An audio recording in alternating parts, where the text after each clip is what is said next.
Hey guys, Mike here, the Detroit Borg, with a look at the all-new Apple iPad Air. So this is the 5th generation of Apple's full-size 9.7-inch iPads, replacing the 4th generation, which has been discontinued. We still have the iPad mini lineup, which will be adding a Retina version at the end of this month. We also have the iPad 2 still in the lineup, which is $100 cheaper than this model. So this starts off at $499, gets its name because it's now much thinner and lighter than before. It's 20% lighter, so it's a pound instead of 1.4 pounds. It's also 20% thinner, so 7.5 millimeters thin. It's also twice as powerful, both in graphics performance and CPU performance, so a huge gain here. Now, amazingly, this still retains the 10-hour battery life, even though they've shrunken down the battery considerably to make it lighter and thinner. Now, in other minor changes, this also gets a new FaceTime camera with backside illumination, so you get a better FaceTime camera, just like on the new iPhone.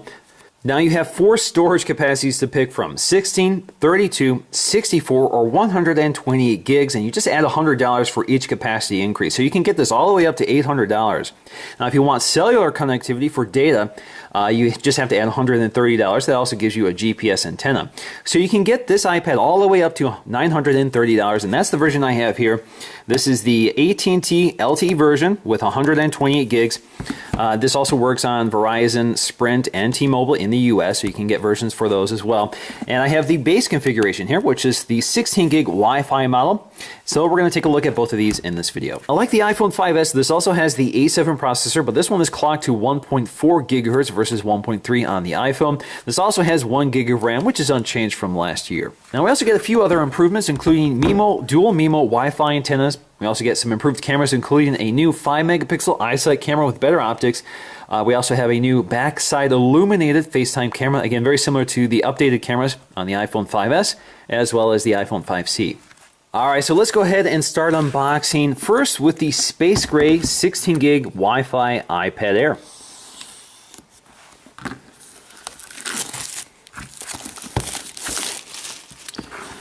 Alright, as you can see on the side, you have iPad Air, you have your Apple logo, iPad Air, Apple logo, as well as your specs and your serial number information, so you can see what's included in the box as well. Let's go ahead and lift the lid here. Alright, there is our iPad Air. You can see the internal of that box. You should have a little tab down here to lift up. There you go. Wow, it's very lightweight. This is the first thing that I noticed. Compared to the iPad 4, this is much lighter. Very thin, very nice. Let's set that aside for just a minute while we take a look at what we get inside the box. Now we have our 12-watt power supply for charging our iPad. You can see we have our folding prongs, so let's go ahead and open this up. Take a look. You can see our folding prongs, and this is removable, so you can add your own wall adapter if you're traveling, or if you want an extension cable, you can do that as well. Pretty much unchanged from the other iPads. We also have our literature packet. So inside we'll find iPad Air, some instructions on what each button does. So you can see lightning connector, home button, volume button, side switch, sleep wake button. We also have iPad info, which is regulatory information, and of course Apple stickers. Now here we find our Lightning to USB charging cable, which we're all pretty familiar with. Now let's get to our Space Gray iPad Air. So let's go ahead and peel open this envelope. Slides right out. I really like Space Gray. I think it's one of my favorite colors right now.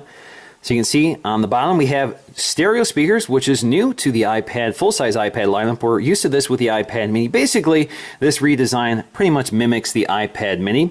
So on the back we have our Apple logo, which is a separate component this time. It's not actually polished into the raw aluminum like it was on the older iPad mini.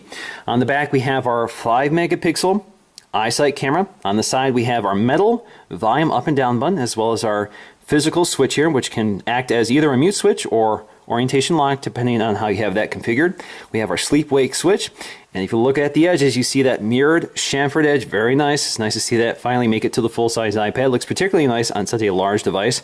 You have your home button here, which does not have Touch ID. Unfortunately, it did not make it to the iPad this time. Now at the top we'll find a set of dual microphones, which helps with audio pickup. We also have our headphone jack. As you can see, it's got a nice rounded edge to it. Now, if you look at the front, you'll find your new and improved FaceTime camera, and next to that is an ambient light sensor, which is kind of hidden with the black bezel. You can see this more on the white version, so we're going to take a look at that. Alright, so that is the Space Gray iPad Air. So let's go ahead and get to the white version, and then we can start comparing them. Now, as I said, this is the fully spec'd version, has LTE with 128 gigs of storage. So we have a slight design change here, which we're going to take a look at, to accommodate the wireless antennas that are needed for LTE. We also have that GPS antenna, so it needs some radio transparency in order for it to work. All right, so let's just lift the lid here. And there is our iPad Air in white. You can see that white bezel, which if you look at the 5th or 4th generation, you can see just how much more compact it is now. All right, let's just lift this out of here. So you can see the raw aluminum, which looks pretty familiar if you're used to the original iPads. But of course, there are a few things that differentiate the cellular version, including this nano SIM tray, as well as this radio transparent plastic window at the top. Now, because I have the white version here, this is white. If you had the space gray with black, this would be black to match. Now, I'm not going to unbox the accessories again, but we should see one element here that you don't get with the Wi-Fi version, and that is a SIM ejection tool, of course, for ejecting that SIM tray. All right, so once again, let's take our really thin and lightweight iPad Air, unpack the envelope, slide it right out, and there we go. You can see it's almost palmable, so you can actually hold it with one hand. Maybe not comfortably, but at least it's more comfortable this time than it was with the 4th generation with the wide bezel. So let's go ahead and take a look around again. So we have our home button, we have our new FaceTime camera, and this time you can see that ambient light sensor right next to it. Up top, you'll see your headphone jack, which is white to correspond with the white trim up here, as well as the white bezel. So you still have our dual microphones, this time built into the plastic versus milled into the metal. Up top, you have your sleep-wake button, as well as your eyesight camera, again 5 megapixels. On the right side, we'll find more color-keyed metal buttons, including our volume, dedicated volume controls, as well as our physical switch here for muting or orientation lock. Now down here, you'll see your SIM tray, so you can eject it using that SIM tool. Now once again, you have that mirrored bezel along the edge, or this mirrored chamfer. Again, really nice, especially with such a large device. It really gleams. Kind of nice effect here. You can see we have a more rounded bezel this time, or rounded edge, so it doesn't really dig into your hand when you're handling it. And of course, we have our stereo speakers here, flanking our lightning connector. Now along the back, we have our polished Apple logo, which does a nice job picking up the mirrored effect of the polished chamfered edge. All right, so there is your space gray Wi-Fi iPad versus your silver LTE iPad.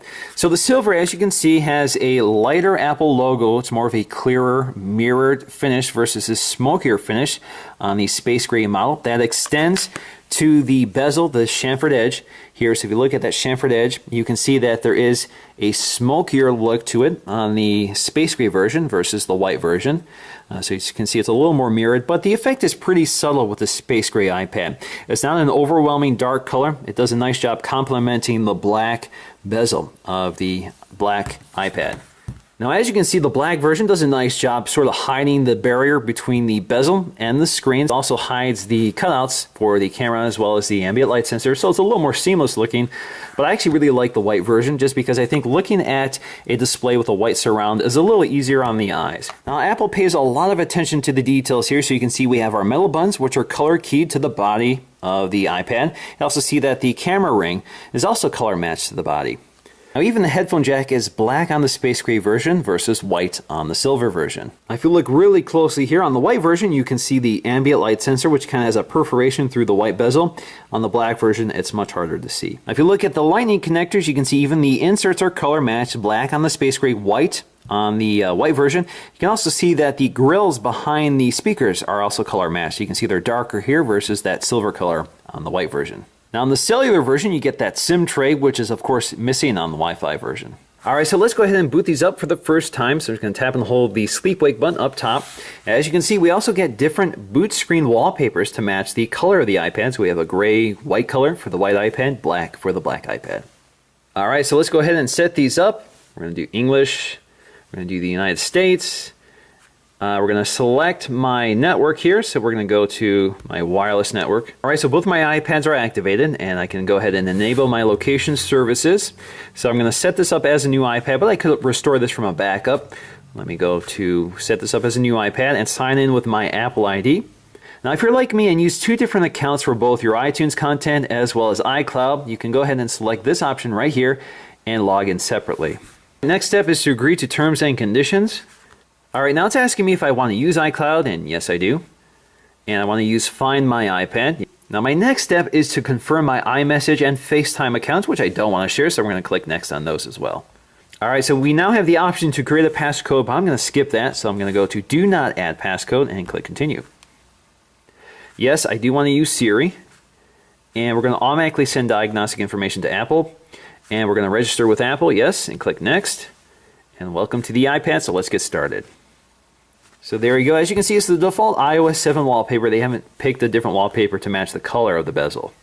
Now, if you're new to the iPad, there are a few basics to be familiar with. So we have our drop-down shade. So here you have notifications, which have this sort of tabbed viewer. They're sort of categorized here. I don't have any notifications to show you right now, but you get the idea here. So you have the Today view, which gives you the date, gives you the weather conditions, your calendar events, as well as what's coming up, and a few other things depending on how you have this configured. You also have all your notifications, so all your text messages, your Facebook updates, that sort of thing would appear here. You also have everything that you've missed. So these are basically an aggregation of all your notifications in one chronological view. Now we also have our control center here, which gives you quick access to useful settings such as airplane mode, your Wi-Fi, Bluetooth, do not disturb, so if you want to quiet your iPad so it doesn't ring in the middle of the night, you can do that.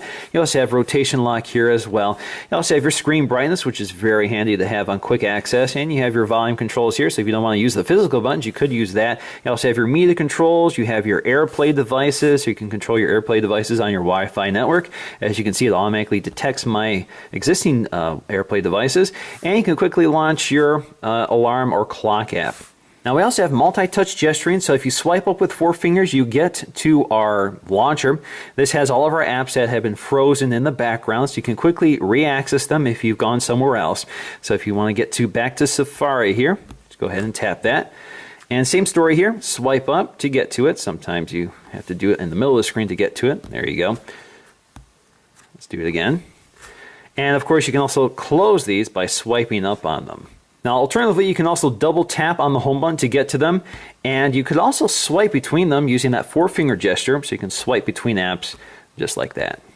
And of course you can also search the iPad just by swiping down somewhere on the home screen. It invokes the sort of global search to search your iPad for both your contacts, email, photos, music, videos, that sort of thing. Now one of the really cool things with iOS 7 on the iPad is the parallax effect. So it basically creates the illusion that the icons and elements of the user interface are floating above the wallpaper. So you can see that as you pitch the device side to side, you can see it's actually really smooth, especially with the A7 processor in here.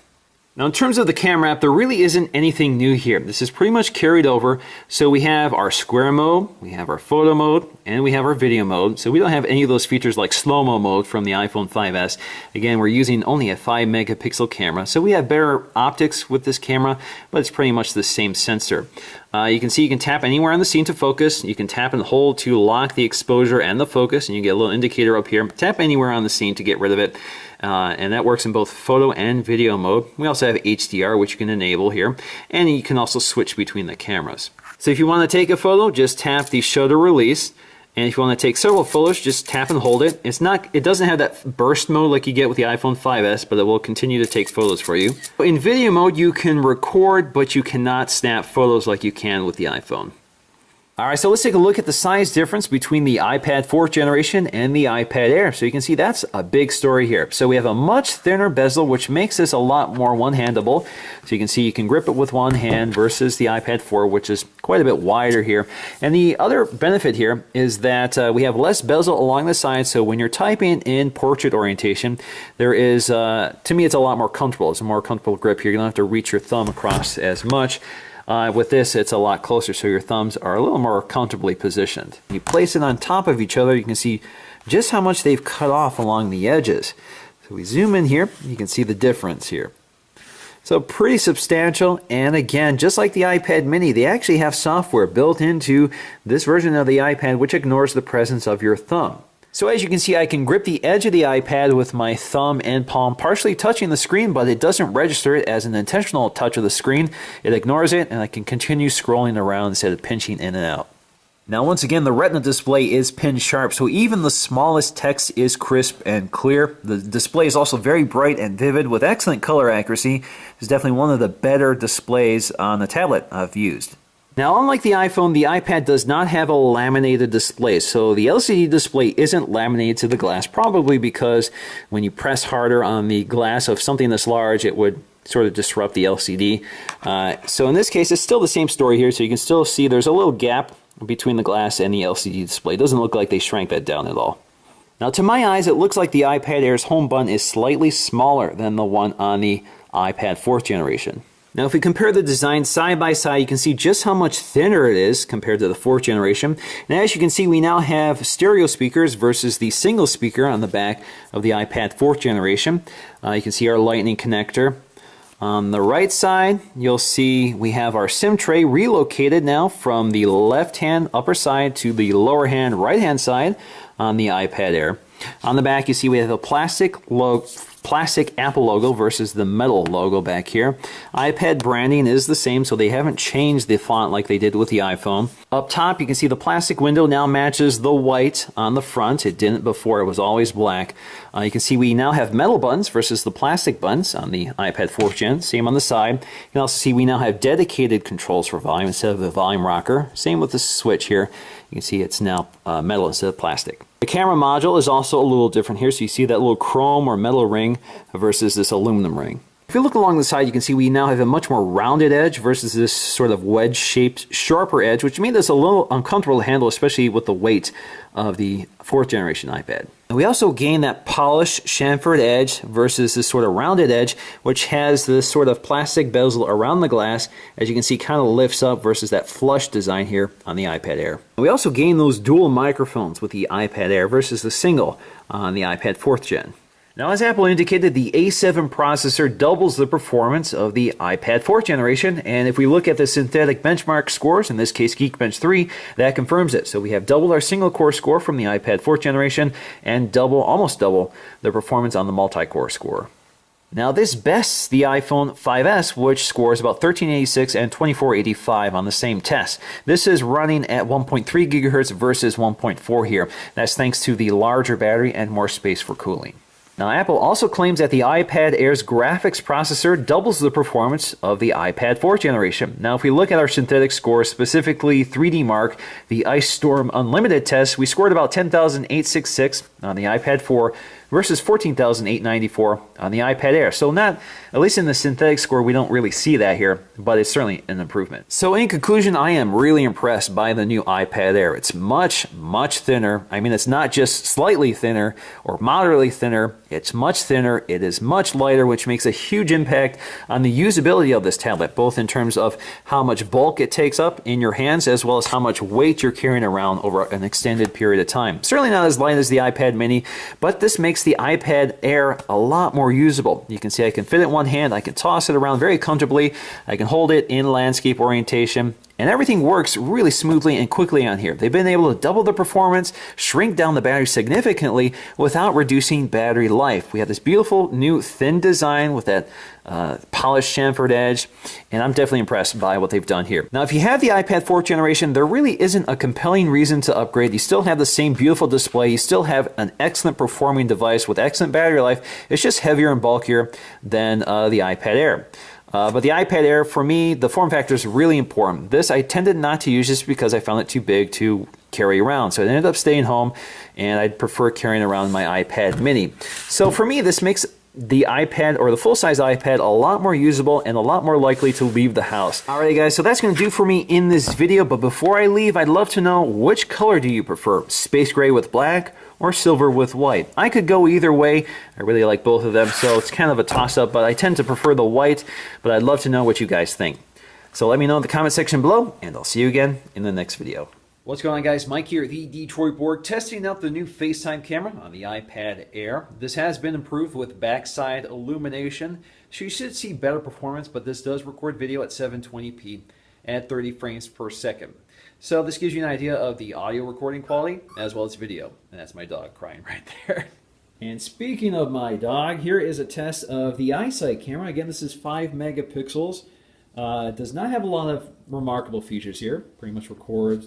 Has stabilization, electronic stabilization, but you have tap to focus. You can zoom in and out with a pinch on the screen, and the quality certainly isn't up to iPhone standard, but it gets the job done for a tablet. Now let's go and take a look to see how the iSight camera performs outdoors. I should warn you, it's quite windy out today.